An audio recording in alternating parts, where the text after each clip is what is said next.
ইলাহা ইল্লাল্লাহ জোরে লা ইলাহা ইল্লাল্লাহ। বহু দূরে মাদিনায় আমরা কেমনে যাব জানি না, হায় হায় বহু দূরে মাদিনায় আমরা কেমনে যাব জানি না। দয়ার আল্লাহ দয়া করো, দয়ার আল্লাহ দয়া করো, পুরাও মনের বাসনা জোরে লা ইলাহা ইল্লাল্লাহ জোরে লা ইলাহা ইল্লাল্লাহ জোরে লা ইলাহা ইল্লাল্লাহ। নিঃস্ব মুসলমান হারিয়ে সম্মান, আর কতকাল করবে তুমি ঘুমানোর ভান, আর কতকাল করবে তুমি ঘুমানোর ভান। ডাকছে তোমায় আল কোরআন হারে, ডাকছে তোমায় আল কোরআন। হারিয়ে সম্মান নিঃস্ব মুসলমান, হারিয়ে সম্মান নিঃস্ব মুসলমান, আর কতকাল করবে তুমি ঘুমানোর ভান, আর কতকাল করবে তুমি ঘুমানোর ভান। ডাকছে তোমায় আল কোরআন হায়রে, ডাকছে তোমায় আল কোরআন। যদি পড়ো কোরআন বেড়ে যাবে ঈমান, ঈমানকে পুঁজি করে পেয়ে যাবে তুমি পরিত্রাণ। ঠিক না? কোরআন যদি নাই বা পড়ো, কোরআন যদি নাই বা শোনো, কোরআন যদি নাই বা জানো, পরকালে হতেই হবে অপমান। ডাকছে তোমায় আল কোরআন হারে, ডাকছে তোমায় আল কোরআন। নিঃস্ব মুসলমান হারিয়ে সম্মান, আর কতকাল করবে তুমি ঘুমানোর ভান, আর কতকাল করবে তুমি ঘুমানোর ভান। ডাকছে তোমায় আল কোরআন হারে, ডাকছে তোমায় আল কোরআন। আমার ভাইয়েরা আর লম্বা নয়, আলোচনার দিকে চলে যাচ্ছে। আমার ভাইয়েরা রে, যে বিষয়ের উপরে কথা বলতে চাচ্ছি, যে আল্লাহ পাক কিয়ামতের মাটি দিয়ে কায়েম হবে, এই শ্রেণীর মহিলাকে আমার আল্লাহ বিনা হিসাবে জাহান্নাম দিয়া দিবে। আমার মারে, যারা আমি গুনাহগারের কথাটুকু শ্রবণ করতেছে, আমার মায়েরা গভীর মনোযোগী হয়ে যাও। আল্লাহ পাক কিয়ামতের দিন 6 শ্রেণীর নারীকে বিনা হিসাবে জাহান্নাম দিবে। মাগো, তার মধ্যে প্রথম নাম্বার নারী হলো যারা এই পৃথিবীর জমিনে অর্ধ উলঙ্গে মাথার চুলকে খোলা রেখে চলাফেরা করবে। আমার মারে, এমন নারীকে আমার আল্লাহ বিনা হিসাবে জাহান্নাম দিবে। জোরে বলেন নাউজুবিল্লাহ, নাউজুবিল্লাহ। আমার মায়েরা মাথার চুলকে যদি খোলা রেখে যদি চলাফেরা করো মায়েরা রে, কিয়ামতের দিন আমার আল্লাহ বিনা হিসাবে জাহান্নাম দিবে। এ খালি মাথা খোলা চুলে বাইরে যেও না, হেদা পরে বাইরে যেতে লজ্জা পেও না। ঠিক না? খালি মাথা খোলা চুলে বাইরে যেও না, হেদা পরে বাইরে যেতে লজ্জা পেও না। হেদাবি নিজে দেয় পরিচয় তুমি মুসলমান, হেদাবি নিজে দেয় পরিচয় তুমি মুসলমান। হেদাব তোমার লক্ষ্য গুণে বাড়াবে সম্মান, হেদাবে তোমার লক্ষ্য গুণে বাড়াবে সম্মান। এই কপালে টিপর না আর, কপাল যেন সিজদা করে আল্লাহ তাআলা, আর কপাল যেন সিজদা করে আল্লাহ তাআলা। আমার মায়েরা মাথার চুলকে খোলা রেখে যদি বাইরে যাও, আমার মায়েরা রে, কিয়ামতের দিন আমার আল্লাহ বিনা হিসেবে জাহান্নাম দিবে। আমার মায়েরা, তিরমিজি শরীফের হাদিসের মধ্যে এসেছে, আমার রাসূল বলেছেন, যে নারী এই পৃথিবীর জমিনে মাথার চুলকে খোলা রেখে রাস্তাঘাটে চলবে, বাইরে চলবে, আমার রাসূল বলেছেন কিয়ামতের দিন আমার মায়েরা এক একটা করে চুল, এক একটা করে গুনাহ হয়ে যাবে যতগুলো মানুষ দেখবে। এমনকি হাদিসে এসেছে তিরমিজি শরীফের ভিতরে, আমার রাসূল বলেছে, যে নারী এই পৃথিবীর জমিনে মাথার চুলকে খোলা রেখে চলবে।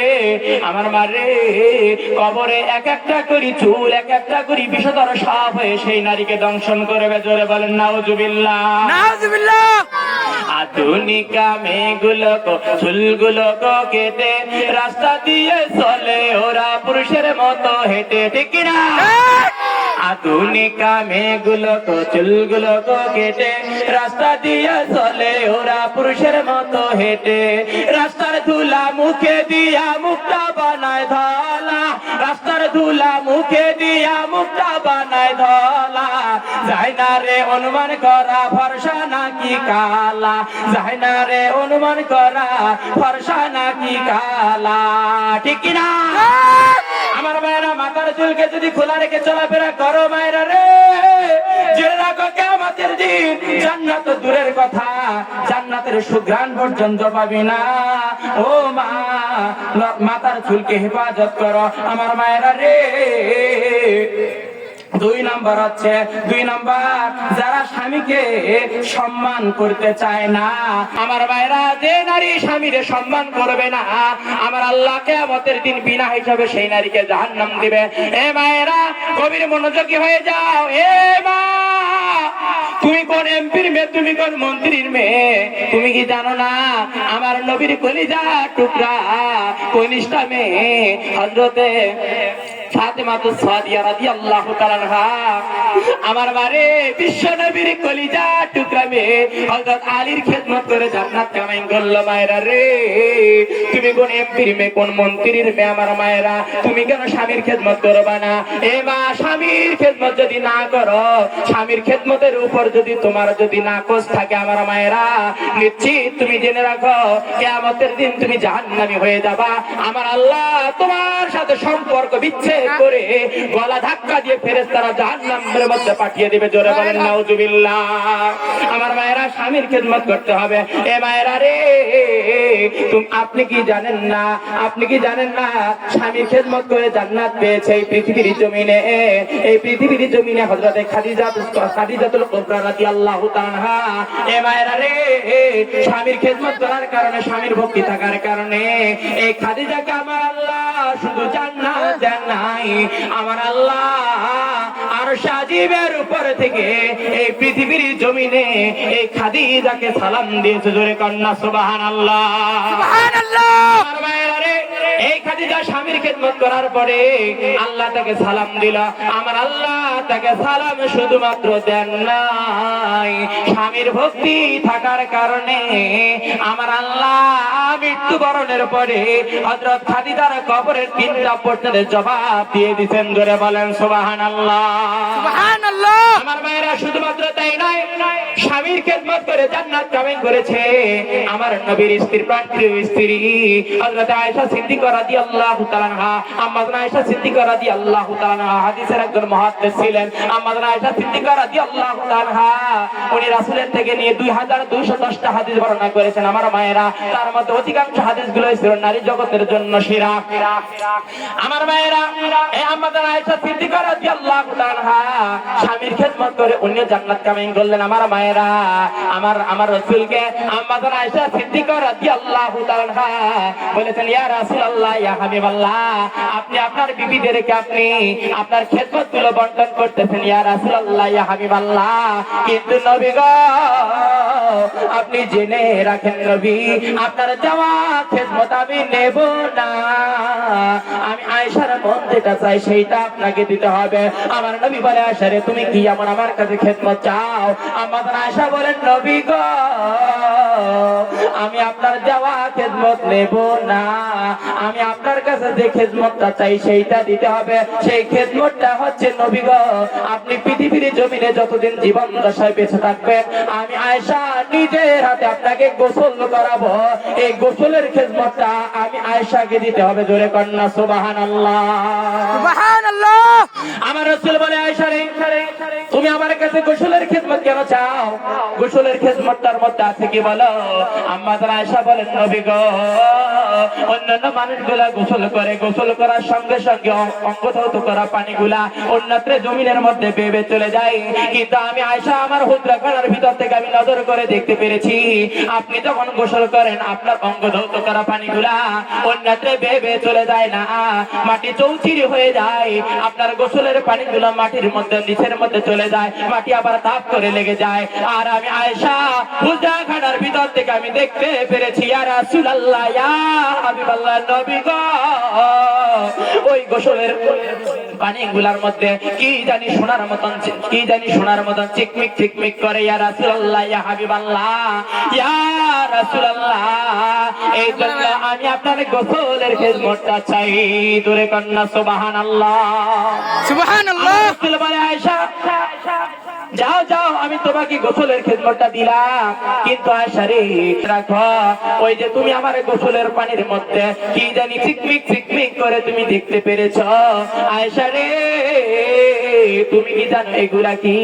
আমার অঙ্গ ধৌত করা পানিগুলো আমার আল্লাহ জমিনের নিচের মধ্যে রেখেছে, এগুলা শুধুমাত্র জমিনের নিচের মধ্যে আমার আল্লাহ এমনি এমনি সংরক্ষণ করে রাখেন নাই, এগুলাকে হীরা মানিক মুক্তা সোনায় পরিণত করে রেখেছে। জোরে বলেন সুবহানাল্লাহ।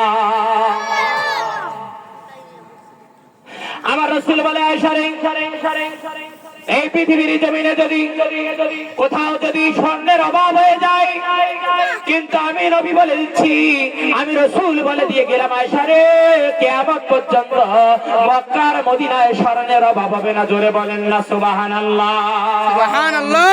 আমার মারে 3 নাম্বার যারা স্বামীকে বাদ দিয়া পরপুরুষকে নিয়ে যারা হাসি তামাশা করে, এমন নারীগুলো জাহান্নাম চলে যাবে। এবা গভীর কান লাগাও, আপনারা তো স্বামীকে নিয়ে হাসি তামাশা করেন না, এমনকি হাদিস শরীফের মধ্যে এসেছে, আম্মা জান আয়েশা সিদ্দিকা রাদিয়াল্লাহু তাআলা আনহা যখন চাঁদনি রাত যখন হইতো, এই চাঁদনি রাতের মধ্যে বসে বসে আম্মা জান আয়েশা সিদ্দিকা রাদিয়াল্লাহু তাআলা আনহা রাসূলকে নিয়ে গল্প গুজব করেছিলেন। এমনকি তিরমিজি শরীফের হাদিসের মধ্যে এসেছে, আম্মা জান আয়েশা আর রাসূল চাঁদনি রাতের মধ্যে ওনারা দৌড়া দৌড়ির প্রতিযোগিতা করেছিলেন। জোরে কন্যা সুবহানাল্লাহ, সুবহানাল্লাহ। কিন্তু আমার মায়েরা, আপনারা তো স্বামীকে নিয়ে রং তামাশা করেন না, স্বামীকে নিয়ে তো গল্প গুজব করেন না, কিন্তু স্বামীকে নিয়ে গল্প গুজব করলে আমার রাসূল বলেছে ওই স্বামী স্ত্রীর জীবনের সগীরা গুনাহ আমার আল্লাহ মাফ করে দেয়। কন্যা সুবহানাল্লাহ। কিন্তু আপনারা তো তাদেরকে নিয়ে করেন না, করেন আপনারা কাদেরকে নিয়ে রং তামাশা? এক হলো দেওর, 2 হলো বউ নাই। কথা বলেন ঠিক না বেঠি? বাটা বুলবুল, বাটা বুলবুল, বাটা ভরা পান, দুলে ভাই খাও বাটার পান। আরে শয়তান, যাকে একবার দেখলে জীবনে সগীরা গুনাহ মাফ হয়, তাকে সালাম দাও না, তাকে নিয়ে রং তামাশা করো না, কিন্তু বউ নেই আর দেওরকে নিয়ে এই রং তামাশা যদি করো, আল্লাহ আল্লাহর কসম করে বললাম আমার মায়েরা, জাহান্নাম যাওয়া ছাড়া উপায় থাকবে না। কথা বলেন ঠিক না বেঠিক? আল্লাহ পাক কিয়ামতের দিন তোমার নামাজ, রোজা, পর্দা, পুশিতা সব বরবাদ করে দিয়ে জাহান্নামের সার্টিফিকেট দিয়ে দিবে। জোরে বলেন নাউজুবিল্লাহি মিন যালিক। আমার মায়েরা রে, স্বামীকে নিয়ে রং তামাশা করো, পরপুরুষকে নিয়ে করো না। যদি পরপুরুষকে নিয়ে করো মায়েরা, তাহলে জেনে রাখো জাহান্নাম যাওয়া ছাড়া কোনো উপায় থাকবে না। 4 নাম্বার মায়েরা, যে নারীগুলো অপবিত্র থাকে পবিত্র হতে অলসতা করে, অর্থাৎ ফরজ গোসলের সময় আমার মায়েরা, যে নারীগুলা ফরজ গোসল করতে চায় না, ফরজ গোসল করতে অলসতা করে, আমার মায়েরা জেনে রাখো রে মা, তাহলে তোমাকে জাহান্নাম যাওয়া ছাড়া কোনো উপায় থাকবে না। 5 নাম্বার মারে, যে নারীগুলো মিথ্যা কসম খায়, বারবার মিথ্যা কসম খায়, কিরে কারে, এমন নারীকে আমার আল্লাহ জাহান্নাম দিয়ে দিবে। জোরে বলেন নাউজুবিল্লাহি মিন যালিক, নাউজুবিল্লাহ। 6 নাম্বার আছে যারা অন্যের সুখ থেকে যারা সহ্য করতে পারে না, এমন নারীকে আমার আল্লাহ জাহান্নাম দিবে। এই পরের সুখকে দেখে সহ্য করতে পারে না, এটা সবচাইতে নারী সমাজের মধ্যে বেশি। কথা বলেন ঠিক না বেঠি? এই নারীদের মধ্যে অনেক নারী আছে, অধিকাংশ প্রায় 99টা নারী আছে 100টার মধ্যে, এরা পরের সুখকে দেখতে পারে না। তাহলে মায়েরা জেনে রাখবি, পরের সুখ দেখে যদি তোমার সহ্য না হয় তাহলে জাহান্নাম যাওয়া ছাড়া কোনো উপায় থাকবে না। ঠিক। মায়েরা, আমার রাসূল বলেছে, হে দুনিয়ার মানুষেরা, আমি মিরাজ রাতের মধ্যে দেখে এসেছি যে অধিকাংশ নারীরা জাহান্নামের আগুনে জ্বলতেছে। জাহান্নামের দরজার কাছে দিয়ে গিয়ে দেখলাম অধিকাংশ নারীরা জাহান্নামের আগুনের মধ্যে জ্বলতেছে। আর আমি জান্নাতের দরজার কাছে আমি গেলাম, যা দেখি অধিকাংশ গরিব উম্মত আমার জান্নাতের মধ্যে আছে। জোরে কান্না সুবহানাল্লাহ।